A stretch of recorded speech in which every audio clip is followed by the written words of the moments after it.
Hello. In this video we'll talk about the art of late antiquity. Late antiquity refers to the time period at the end of the fall of the Roman Empire and the conversion of the empire into a Christian cultural entity. We'll look at how the role that Constantine played in that transition, and then how Christian art and culture developed after Constantine.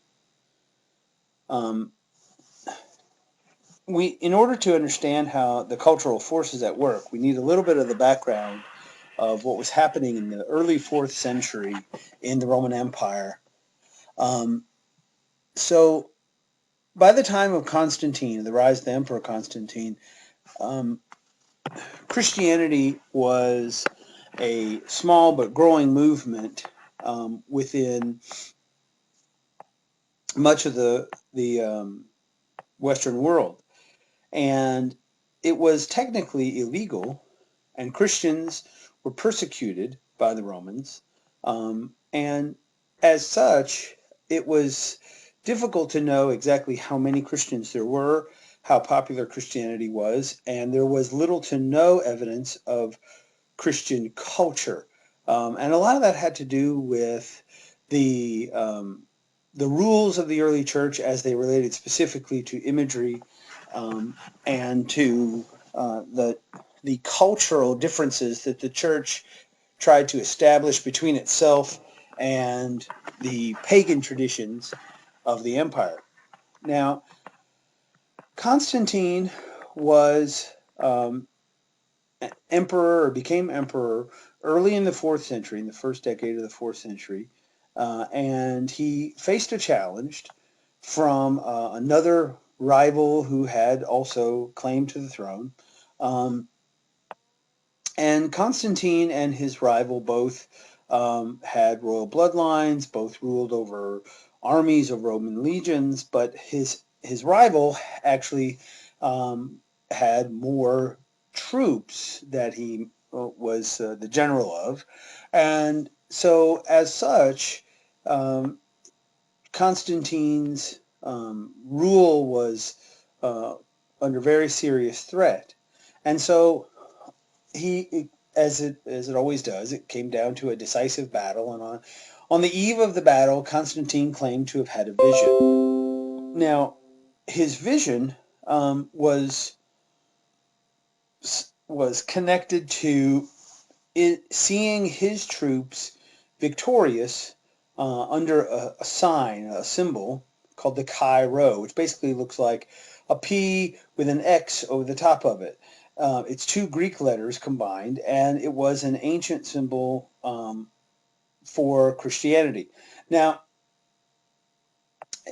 Christianity being illegal, symbols were very important, and using those symbols was against the law, and practicing Christianity was against the law. But it was known; it was a well-known symbol for Christians, and so as such, this vision, this dream, was a little troubling to Constantine because he he believed that if he followed the vision, that he would be victorious because that's what he saw in this dream.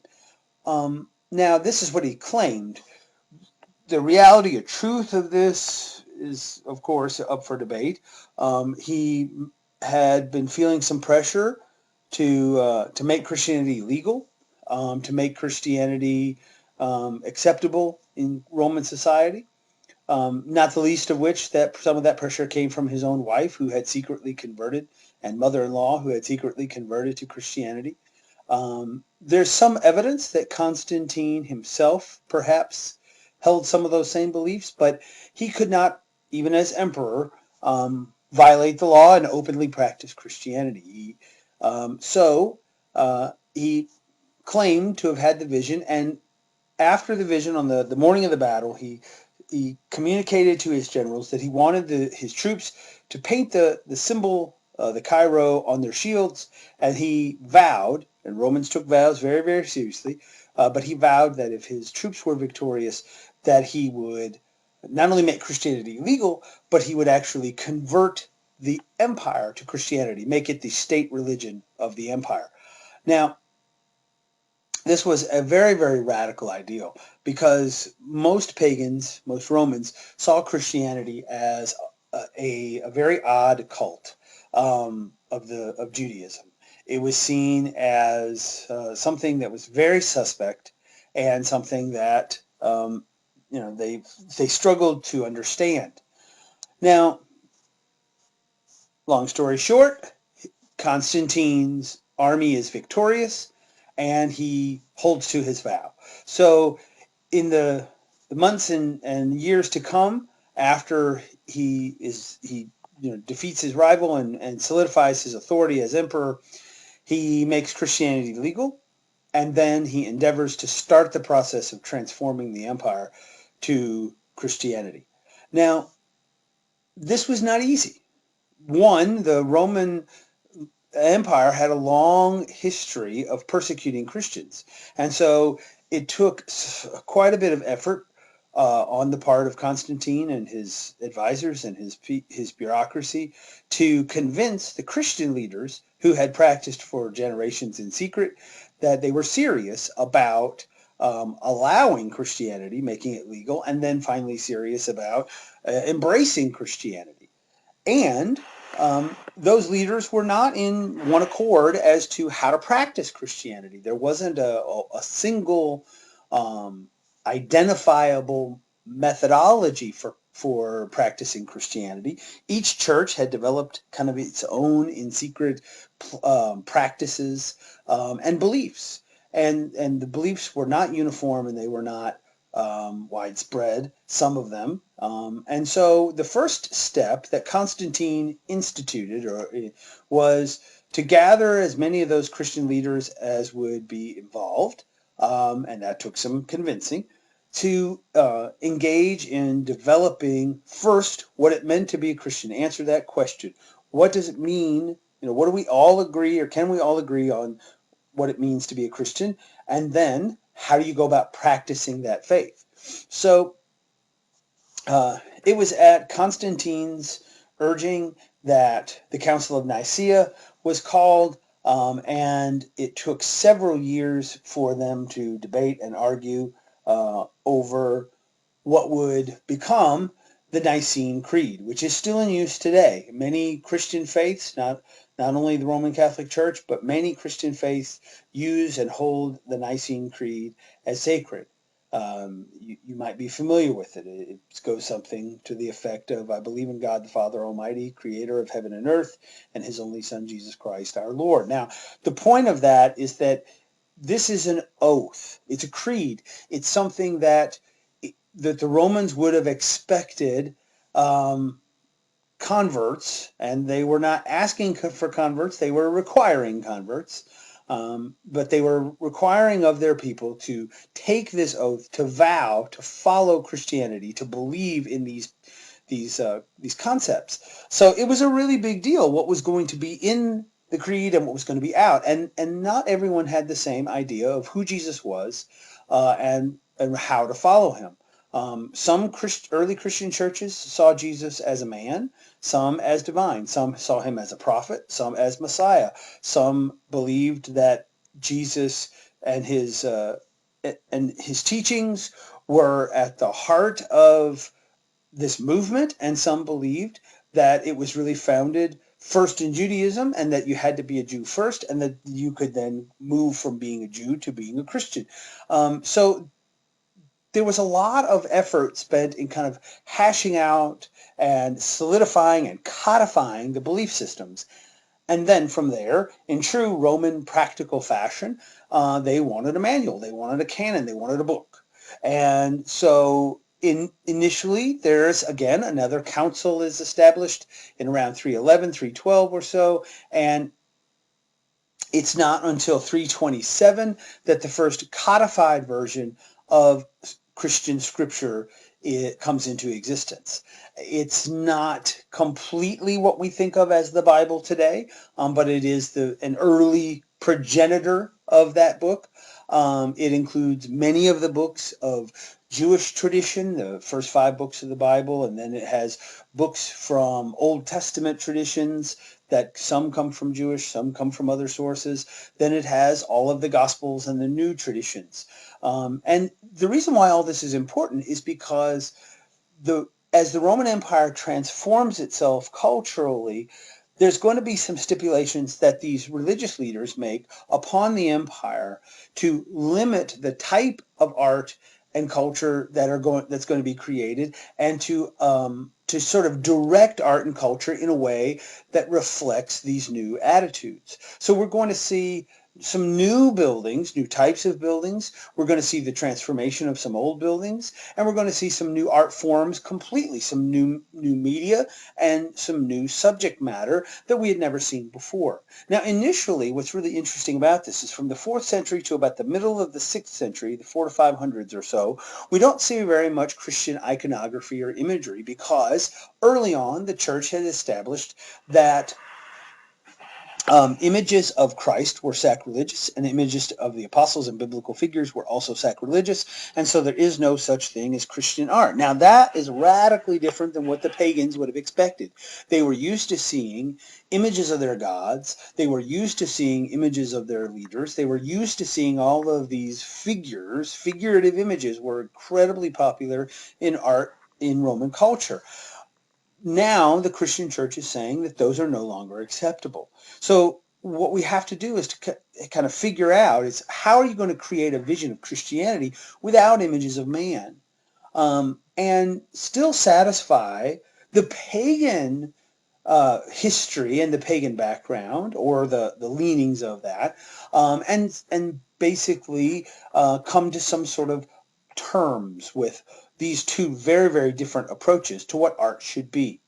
Now, then there's also the kind of the practical need for, well, if we're going to all practice this corporate type of worship, which is very different than how they had practiced before. In Roman tradition, they didn't do corporate worship. Corporate worship was not something that was practiced very often, but now Christianity calls for everyone gathering at a service once a week, which is, again, that was a big change to have so many services for people who are used to visiting the temple a handful of times each year.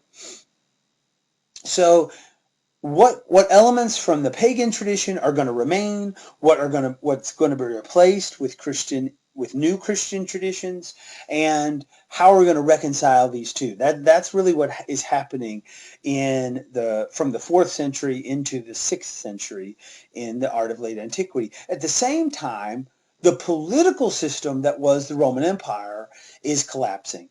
Constantine signals kind of the beginning of the end, because when he makes this change, one of the things that he does is he alienates some people who had always felt free to practice their own religion within the confines of the empire. Remember, the empire didn't put stipulations about which gods you could worship. You could worship any god. All your traditional gods that you brought with you into the empire were okay. Well, now we're going to say, no, you got to worship this god and only this god. And Christianity was a hard pill to swallow for some people. That it was a very difficult kind of faith to accept. And taken out of context, it seemed very, very strange. Um, the pagan traditions, they were used to gods who were all-powerful, gods who were perfect, gods who were immortal, gods who were, who represented a very significant difference, an elevated version of man, or above man, different than man. Well, now, in the Christian tradition, Jesus was, not only was he a man, but he died. He didn't just die, he was executed. Who was he executed by? Well, the Romans. So we're going to have to address that. And then he, 3 days later, he came back from the dead. Well, they would have seen that as powerful. So that's an important part of the story, to show his power and his authority. Well, how do we worship him? Well, you look at its context. They were used to worshiping by making an offering, by, showing their honor and paying duty to their gods, to respect the authority of the gods. but they weren't necessarily, they did commune with the gods. They could receive messages, perhaps ask questions, but there was definitely a significant remove. Well, now we're all going to go and worship together, and during the service, we're going to experience this sort of more personal relationship with Jesus. Well, how do you do that? It's called communion. And so as part of every service, there's bread and wine, there's rituals that performed over those elements, those sacraments, and they become the body and blood of Christ, which we then intake. Well, that was sort of strange to these people. They would have seen that as very strange. So as part of the service, you're eating this bread and drinking this wine, which you believe has somehow spiritually and magically become the body and blood of your deity that you then intake so that the deity exists inside you. Well, that seems really, really strange to these people who had such a radically different tradition. So it's going to take a few generations for that transition to happen. And initially, it doesn't happen because they agree to it. It happens because they're forced to accept it, at least outwardly. As the empire falls and as it becomes less of a political force, there's also a serious transition from the empire to the church. Immediately, as soon as Constantine starts this process, one of the important things that he does is he makes all of his political leaders now religious leaders. So the governors become bishops. His advisors and generals become cardinals. He himself becomes something of like the leader. He becomes the first pope. So what we end up having is this sort of both social and political and religious leadership combined in one, with Constantine at the top. Well, again, as the social political side dies away, as there really is no more empire, and the empire is gone by the middle of the 6th century. I mean, it exists, but it's broken apart into pieces, first into halves, then quarters, then pieces, and finally there is no more empire. But the church remains, and all of the resources and art and wealth and property and all those elements that had belonged to the empire now belong to the church, which is why the church still has tremendous wealth 1,500 years later, 1,700 years later, because all of that wealth and important cultural artifacts, they just became part of the church. Now, when we look at early Christian churches, they'll look very similar and familiar with Roman basilicas because they borrowed from the basilica plan to build churches. And some of them were actually first basilicas, and they were transformed into churches. So when we see a structure like this one, what we notice, it has a long longitudinal axis, an apse at the end, the clear story of windows to allow light. It has ambulatories along either side. On the interior, it has an open central area where the congregation would gather. Before, when this was the Roman law court, this is where the people, the scribes, the bureaucrats would have gathered to do the workings of the governor's office, basically. Well, now this is the church, and the bishop presides over the authority of the church. The throne of the governor has been replaced by the altar. The apse has been decorated with mosaics and with frescoes that show images of the nature of Christ. Now, they're not necessarily narrative pictures to show stories of Christ just yet. That's coming in future generations. Early on, the imagery is more just about the nature of who Jesus is, of his, they're more kind of allegorical about his identity. But there's a lot of Roman pagan architectural elements here. Corinthian columns, rows of columns in a colonnade that supports archways, the flat coffered ceiling, the high clear story windows that are arched, the use of the marble, the travertine marble on the floors and the walls, and then ultimately later the mosaics. So all of this would have been very, very familiar and traditional to these people, but it's been repurposed for Christian Christian imagery and Christian use. Now, as the basilica plan kind of evolved over time, there were added elements. The bell tower that you see here that is detached from the structure is called a campanile, and that was served a multiple purposes.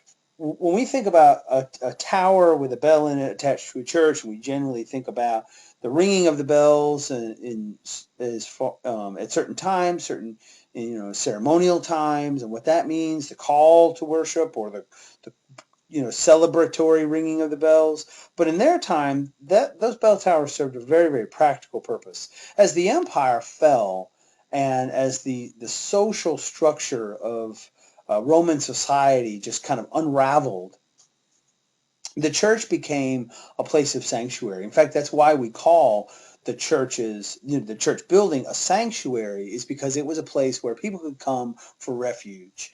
And as the empire fell, there was more and more lawlessness. When there is no government, there are going to be people who are going to attempt to step in to take over the government or take over rule and leadership and governance in different places. And as those people step in, they are taking authority by force. So villages are attacked, cities are sacked and burned. There's one government rises, another one falls, and so forth and so on. And it's very chaotic for several centuries.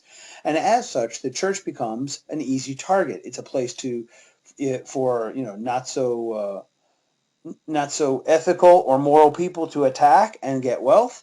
It's a place that is a symbol of the old Roman rule. And so as such, the church needs to defend itself. The church had a standing army. It had guards. It had knights who were in its service. It had enough wealth to make sure that it could be protected. And the structures themselves, they added things like the towers where they could post guards, where they could defend. Now, the overall design and plan of these starts out early on in what we usually refer to as a Romanesque style. It's kind of austere. It's pretty simple. It's not very elaborate. And it has very little in common with Greek and Roman temples, and that's on purpose. They didn't want to build structures that were just sort of a rehashing of Greek temples, which is what Roman temples tended to be. So they steered more towards the basilica form because it was something that wasn't related to to religious practice. Because initially, those Christian leaders stated that churches could not be consecrated to the Christian God if they had at any point been consecrated or designated to another god, whether it was Greek, Roman, pagan, any other kind of god. So you couldn't take a Greek temple in particular and make it a Catholic church because the Greek temples were dedicated to individual gods. Now, some Roman temples that had not been dedicated to or consecrated to an individual god, like the Pantheon, which had been dedicated to all gods, that was okay. That could now become a church because it had never actually been designated to a single god. Now it could be designated to the Christian God. But new churches, they didn't want to build in that old form or old style. So in the interiors, we see just this consistency of the certain types of structure, what it's going to look like. And this long longitudinal area in the center becomes known as the nave. This is the place where the congregation will gather for the service. Now, we need to understand a little bit about this service and what it was like. You'll notice a lack. One of the things that we would expect inside a church today would be pews, seats of some sort. But that wasn't the case because they believed that you stood in the presence of the God. Because at the basilica, when this was a law court, you always stood in the presence of the governor, in the presence of the emperor. Now, in the presence of the bishop, in the presence of God, you're going to stand. You're not going to sit. And so it helps to understand a little bit about what that service would have been like. They would have stood. They would have listened to the priest at the front, who's not facing them. The altar faces the apse because they believed that God would come down and inhabit that apse during the service. And so the service itself was the altar faced the apse, that circular end, and the priest never turned and addressed the congregation. The priest would chant and sing songs mostly in Latin, which is a language that most of the people didn't speak or understand. They would read scripture, they would have communion, and then the service would be over. So basically, again, you understanding that for the people, a normal person, I'm supposed to pray to a God that I don't understand in a language that I don't understand. I come to this service. I stand the whole time. The priest at the front is speaking something that I don't know what it is. He performs this ritual, which is a little odd for us, and then we have communion and we leave. Well, this doesn't really inspire a great transformation of embracing Christianity. It takes several generations for Christianity to become the movement and cultural force that it will during the medieval period. Now, in terms of imagery, we most often see in these early churches mosaics as wall decorations. Mosaic was a Roman practice that had been around for centuries. They were very fond of it. Making mosaics involves making an image that's cemented to the surface of the wall with small pieces of polished stones, semi-precious and precious stones, sometimes the use of gold, sometimes the use of what we would consider fine jewels, and they're cut in very small pieces. They're put in place, cemented to the wall to create the overall image. Now, when we see these figures that line these walls like this in what's known as a proscenium or a procession, basically these figures represent important figures in the early church, important figures from Christianity, but basically they're just portraits. They're not trying to kind of tell any kind of story or anything. Now,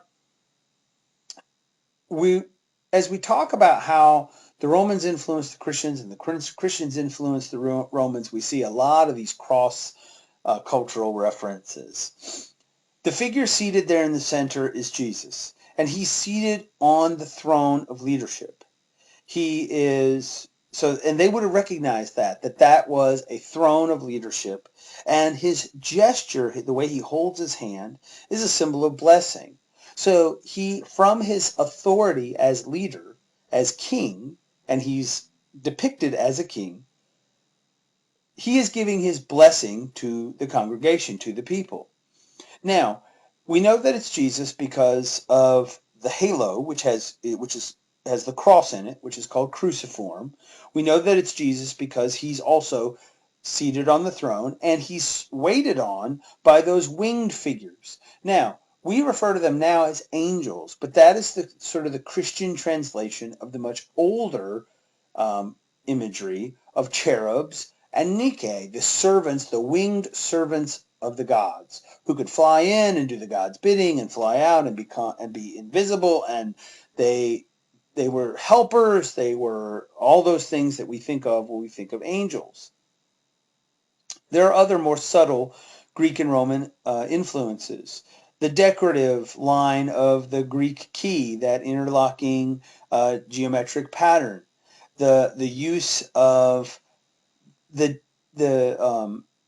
throne itself, which is a Roman-style throne. The fact that all of the figures wear robes of the senators, robes of the emperors. The fact that the servants, the people who are bringing the sacraments, the elements before Jesus, that they are actually depicted as Roman scribes and even Roman generals and Roman authority figures. So all of those details add up to, it's a Christian message, but it has Roman elements, so that it would have been familiar to, or felt familiar to, the people because it matches their visual traditions. Now, you can see how that Christian desire to not incorporate figures has kind of fallen by the wayside. That they've been kind of outvoted by the Romans, because the Romans were so used to using figures that they couldn't help but depict Jesus and all of the other biblical figures in a way that would make sense. So that was one time where the Christian leaders sort of lost out to Roman tradition. Another change, traditional change, is the treatment of the dead. The Romans practiced, for the most part, practiced cremation, but in Christian tradition, cremation is seen as against the rules. So the Christians buried their dead. They believed that a Christian would be resurrected at Judgment Day, but if that Christian was not buried, if their body was cremated or was not actually buried intact, that they could not be resurrected. So what we quickly see is the rise of the building of structures like this. This is a mausoleum. So this would have been like a family crypt.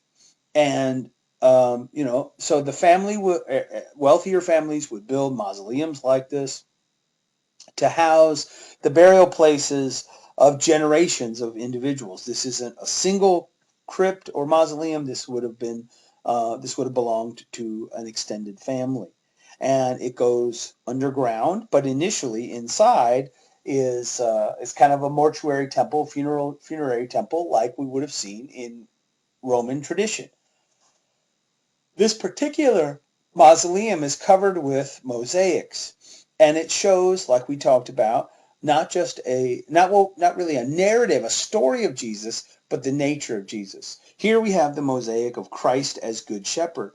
Now, it's not saying that Jesus was an actual shepherd. It's saying he's like a shepherd, and we are like the sheep. We're very familiar with this Good Shepherd analogy or metaphor. And so he's what they're trying to do is to depict Jesus and to show his strength and to show his caring and to show his role and why we should worship him. Now, one of the things that we'll notice as we look at images of Christ is that what Christ looks like, what Jesus looks like, will vary based upon where the image comes from. So in this case, Jesus looks, kind of lighter skinned, brown hair, kind of curly. He's still wearing robes. He looks reasonably Italian because this is in Italy. When we see later, when we'll look at images of Jesus from Spain, he'll look Spanish. From Northern Europe, he'll look Northern European. From Byzantium, which is today modern Turkey and the Middle East, he will look Middle Eastern. Now, the reason for that is because from the Roman point of view, truth was relative. It mattered more that you understood the message than if it was empirically true to the reality of what Jesus actually looked like. Jesus was a first century Jew. He would have been short. He would have worn tunics. He would have had curly or kinky hair that he kept relatively short. He would have had a beard. He would have definitely not been a Caucasian. He would have looked much more like what we think of as a typical Middle Eastern man of today. He would have been darker complected, and he would not have at all looked like the traditional image of what we think of as Jesus. So the reason why they saw that as acceptable is it mattered less. Remember, they're not trying to make a portrait of Jesus. They're trying to send a message to the people. This is what Jesus is like. And the people could relate to that if Jesus looked like them. If Jesus doesn't look like me, then it's harder for me to relate. So it's more important that you get the message, and ultimately that matters more than some sort of version of empirical truth.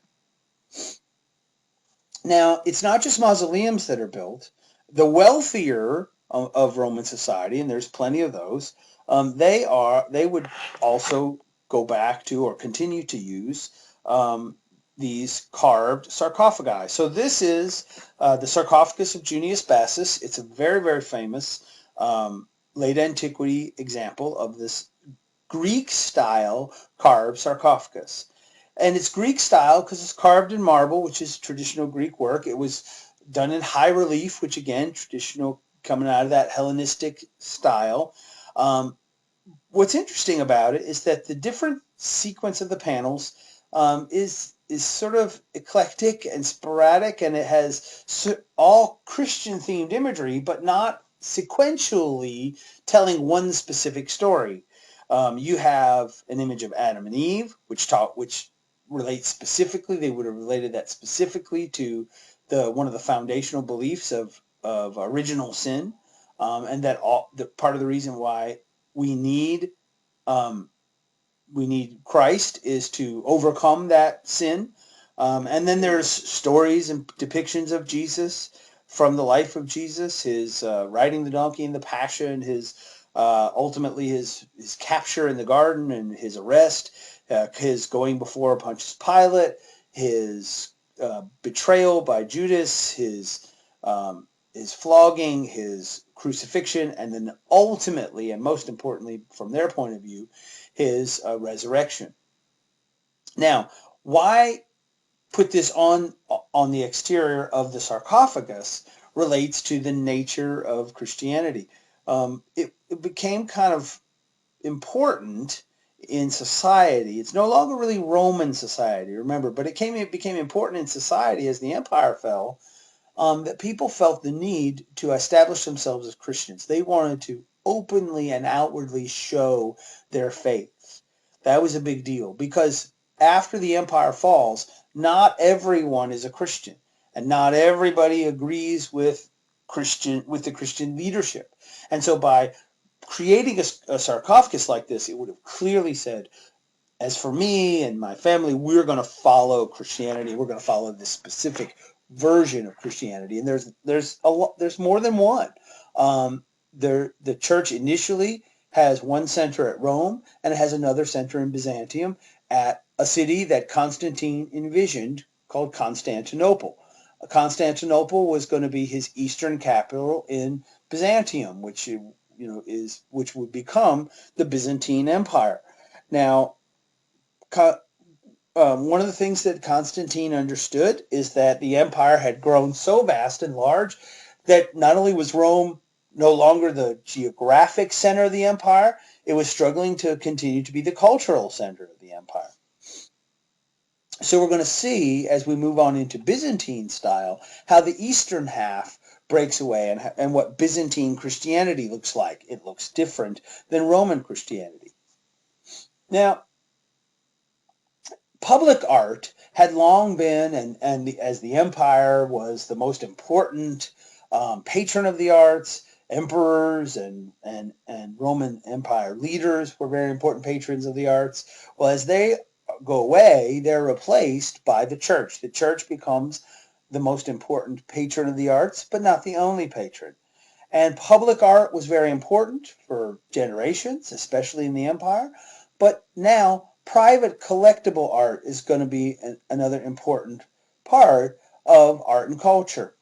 And one of the most popular forms of collectible art from late antiquity is the carving of ivory.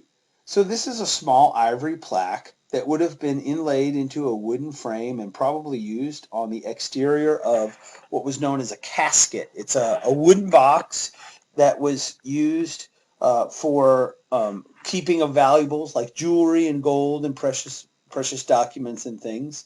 And so they decorated the outside of these boxes. This would not have been for public display. This would have been for private use and part of a private collection. As such, the patrons felt a little bit more freedom to um, collect what they wanted, what they preferred.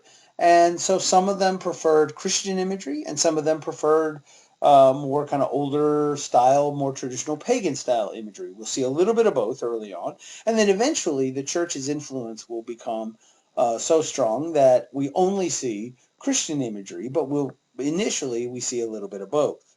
Now, this is an early Christian example of this carved ivory.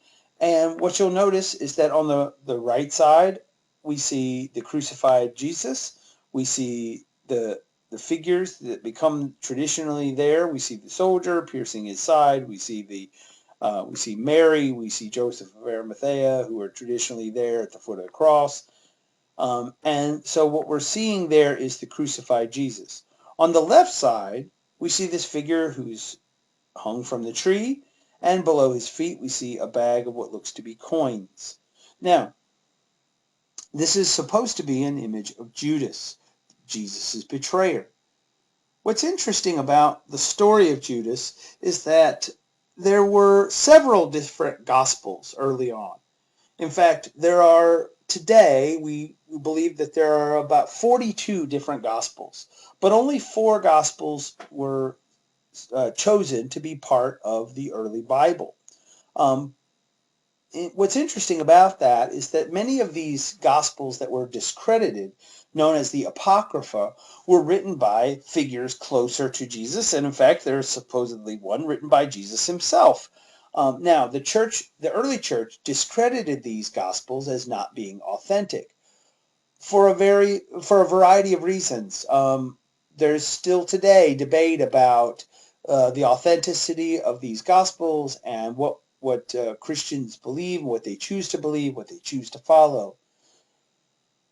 There was even a gospel written supposedly by Judas himself. Now, Judas was a very close ally and disciple of Jesus, and as such, he would have been privy to a lot of Jesus's teachings, but also his inner thoughts.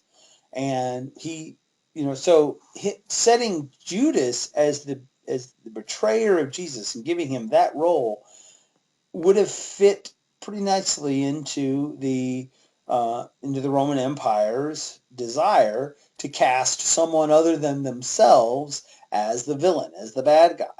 If the Roman Empire is duped by one of Jesus's own followers, close followers like Judas was, if they're kind of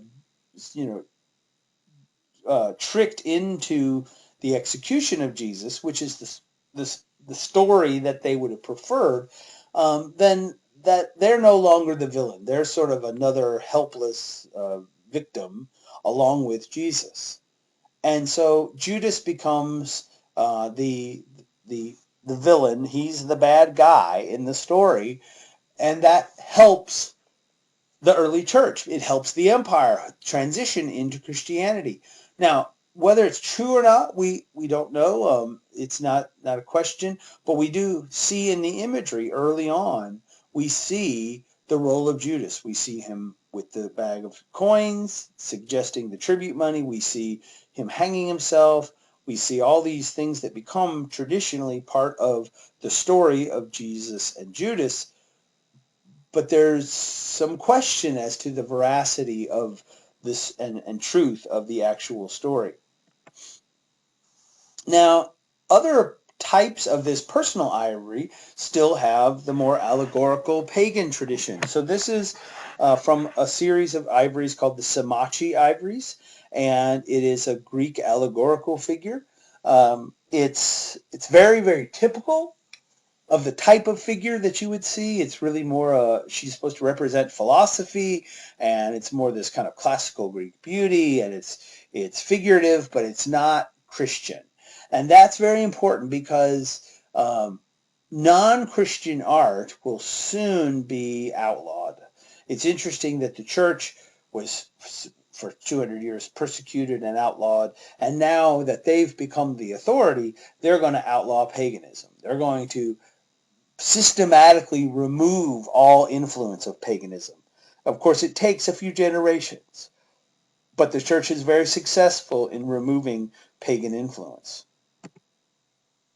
The other important art form from the late antiquity period are manuscripts. So the church, the empire gets together, calls together the leaders of the church, and gets them to create these, to decide which stories, which important text to include. Well, now they need copies of those texts. There's no Kinkos, there's no photocopy, there's no printing press. So all of the copies of those books have to be done by hand. Now, there's a tradition of copying books by hand in the Greek and Roman Empire, but in that tradition, books were often copied not necessarily in whole, but in part, in pieces, because a hand lettered and painted manuscript page was an expensive commodity. having any of the whole books, any of the whole text would have been very daunting for most individuals, even wealthy individuals, because each page was very expensive. It had to be worked on by several different artisans and craftsmen and artists, and it became very, very expensive to have even just a handful of pages, much less entire books. The pages were in fact so valuable that they were very, very seldomly bound together. And instead of creating what we think of as the Bible, these manuscript artists created their own kind of variation on things. They were known as psalters, or sometimes known as gospels, depending upon the content. So if it was an Old Testament content, it's probably called a psalter, which is basically a combination of Psalms and Proverbs and other Old Testament stories. And if it's a New Testament book or prayer book like that, then it's probably referred to as a gospel because it has stories of Jesus. Not all of these gospels had all four of the modern gospels.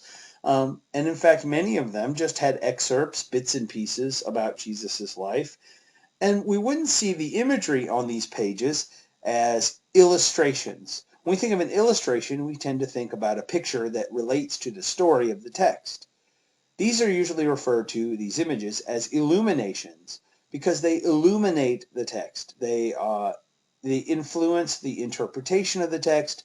They talk about the character and nature of the figures in it, but it's not like this is a picture of what's happening in the words. Now, these illuminated manuscripts became very popular, but they're all highly collectible, but they're very expensive. So that early on in late antiquity, as the church is building churches, as part of every major church, attached to it or next to it or near it, there's what's known as a monastery. Now, monasteries are important because the monastic system is kind of replaces the Roman legion. It replaces the Roman uh, bureaucracy in terms of warfare and combat. These monks in monasteries, some of them actually, they serve in a variety of ways. They serve the church. Many of them serve as artists. Some of them serve as uh, even as soldiers and protectors and military leaders. But their main task is to serve the poor and to spread the message of Christianity. And one of the ways that they spread that message is that in these monasteries there would have been a structure known as the scriptorium, basically a large kind of factory for creating manuscripts. Now, in the imagery, it's not about the story that you're seeing or reading. It's about the nature and power and authenticating the power of Jesus. So when you see an image of Jesus, very often it'll relate specifically to certain key stories that these late antiquity artists favored. Stories of Jesus healing the sick, of Jesus, curing the incurable, of Jesus raising the dead, which is what's happening here. Jesus, the figure in the purple robe, because it's purple because that's the color of royalty. Jesus is calling back from the dead Lazarus, uh, the shrouded figure that emerges from the mausoleum. So now here, this is a perfect example of the change.